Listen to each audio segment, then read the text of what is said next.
जय माता दी दोस्तों, कैसे हैं आप सब? चलिए शुरू करते हैं आज की कहानी। बेटियां तो पापा की परी होती हैं, उनका अभिमान और गौरव होती हैं।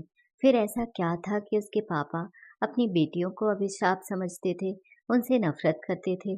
चलिए मिलते हैं एक ऐसे ही पापा से। मेरी सर्जरी हुई थी दिल्ली में। मुझे लगभग 6 महीने तक नीचे झुकना और बैठना मना था। मेरी डॉक्टर बेटी को भी ज्वाइन करना था। मेरे कारण कई महीनों से जा नहीं पा रही थी। मैंने सोचा कि ये ऐसे कितने महीने बैठे रहेगी और अपने गांव फोन किया। एक परिचिता को अपनी परेशानी बताई और कहा कि क्या तुम अपनी बेटी प्रेरणा को मेरी सहायता के लिए भेज सकती हो।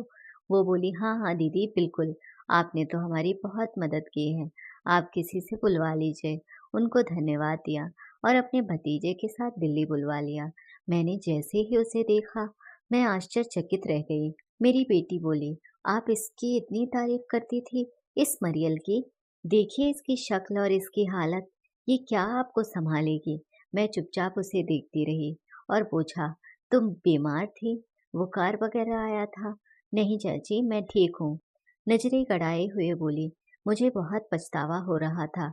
एक और मुसीबत को बुला लिया मैंने। बेटी ज्वाइन कर चुकी थी। क्या करूं?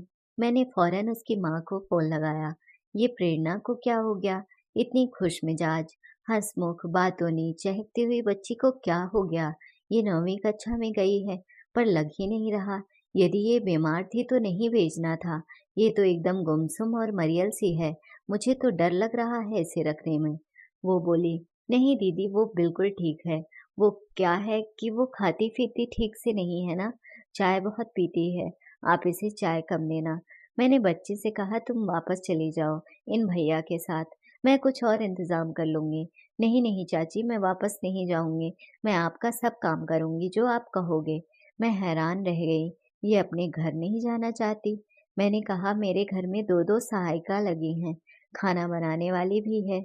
बस तुम्हें मेरी थोड़ी सी सहायता करनी है। प्रेरणा ने कहा, मैं सब करूंगी पर वापस नहीं जाऊंगी। ठीक है। और वो धीरे धीरे खुलने लगी। मेरा और मेरी बेटी का भी तथा मेरे पिताजी का भी खूब ध्यान रखती। हम भी उसका बहुत ख्याल रखते। उसके मनपसंद की चीजें मंगवा कर खिलाते। उसकी माँ से बहनों से अक्सर फोन पर बातें करवाते। वो बड़ी ही श्रद्धा और लगन के साथ हम सबका काम बड़ी ही फुर्ती से भाग भाग कर करती। सुबह 7 बजे से पहले उसकी चाय तैयार। 4 मंजिला फ्लैट से नीचे भागते हुए दूध दही सब्जी लाना। दीदी की तो वो बहुत दुलारी हो गई थी। एक दिन अपना वजन चेक किया तो खुश होकर बोली, चाची मेरा वजन 5 किलो बढ़ गया है। हम हंसे। हाँ हाँ, तुम्हारे गाल भी निकल आए हैं। पर जब भी उसकी माँ उसे वापस आने को कहती, मना कर देती। मेरा स्कूल तो 1 जुलाई से शुरू होगा ना। एक दिन मैंने उसकी माँ को फोन लगाया तो एक आदमी की आवाज आई, हेलो कौन? मैंने झट से उसे फोन पकड़ा दिया। उसने कहा, हेलो। उधर से आवाज आते ही वो कांपने लगी और जल्दी से फोन फेंक दिया। उसका चेहरा उतर गया। मैंने आश्चर्य से पूछा, कौन था? रॉन्ग नंबर था क्या? कांपते हुए बोली, नहीं पापा थे। मेरी आंखें फटी रह गई। अरे तुम्हारे पापा तो पंजाब में थे ना। अच्छा, शायद उन्हें मालूम नहीं कि तुम मेरे पास हो, इसलिए डर रही हो। नहीं चाची, सब मालूम है। वो जब से लॉकडाउन लगा है तब से गांव में ही रह रहे हैं। मैंने उसे बड़े प्यार से पूछा, बेटा पापा से बात करना चाहिए ना, उनसे कल ढेर सारी बातें करना। उसकी आंखों में आंसू बहने लगे। मैं घबरा गई कि क्या हुआ बिटिया, मुझे सब सच सच बताओ। वो चाची, हम 5 बहनें हैं, हमारे भाई नहीं हैं।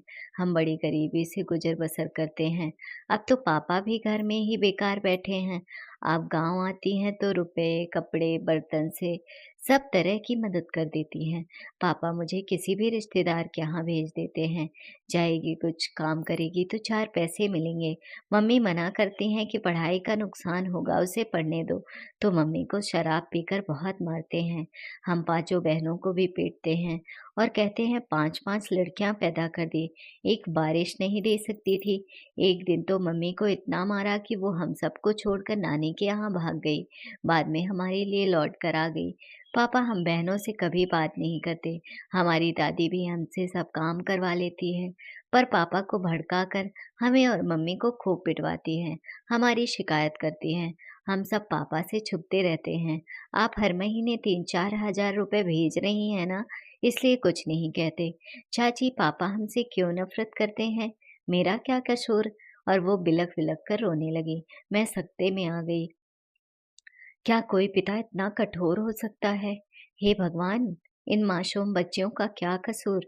एक बेटे के चक्कर में 5-5 लड़कियां पैदा कर दी और सारा दोष पत्नी और बेटियों पर। मैंने उसकी माँ को फौरन फोन लगाया और अपने विश्वास में लेकर बात की। वो भी रोने लगी। दीदी, मेरी तो किस्मत ही फूटी है। मैं 12वीं पास हूँ। मेरी माँ नहीं है। मेरी सौतेली माँ ने मेरी शादी एक अनपढ़ से कर दी और नितांत गरीब घर में।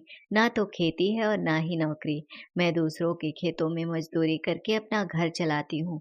जो भी हो जाए, मैं अपनी बेटियों को खूब पढ़ाऊंगी। मैंने कहा, बिल्कुल सही है। मैं हर महीने इसके खाते में पैसे डालती जाऊंगी। इसकी शादी में भी भरपूर मदद करूंगी। जो भी परेशानी आए मुझे जरूर बताना। अब मैं 30 तारीख को ही इसे भेज रही हूँ। और इसी के साथ उसने एक और विस्फोट किया। दीदी, अब की बेटा नहीं हुआ तो फिर क्या होगा मेरा, यानी छठवीं संतान? हे भगवान, तुम कैसी हो? यदि इस बार भी लड़की हुई तो पता नहीं मेरा क्या होगा। गांव में भी सब ताने मारते हैं, पर इसके पापा तो 3 भाई हैं ना, फिर वो तो उनका वंश बढ़ाएंगे ना। मैंने अपना माथा पीट लिया। सबसे बड़ी बेटी कक्षा 9 में और सबसे छोटी अभी 3 साल की, और छठवीं की तैयारी। हे प्रभु, इसे अब की लड़का ही देना, वरना तो इन सब की जिंदगी बर्बाद कर देगा। मैंने प्रेरणा को सबसे बचने का तरीका समझाया और अच्छे और बुरे स्पर्श से वाकिफ कराया, क्योंकि उसका पिता किसी भी रिश्तेदार के यहाँ चाकरी करने भेज देता था। ऐसे में उसे सही गलत का पता होना चाहिए ताकि वो उसका विरोध कर सके। मैं सोचती हूँ, आखिर इन बच्चियों का क्या कसूर? इनको किस बात की सजा मिल रही है? इनका मासूम बचपन क्यों छीना जा रहा है? इन बच्चियों से उनके पिता के प्यार से क्यों मरहूम किया जा रहा है? वो जाना नहीं चाहती और हम उसे अपने पास रख नहीं सकते। मैं कभी यहाँ तो कभी वहाँ जाती रहती हूँ। समय बहुत खराब है। एक दिन के लिए भी अकेला नहीं छोड़ सकती। उसको तो जाना ही होगा और अपने पापा की नफरत भरी निगाहों को झेलना ही होगा।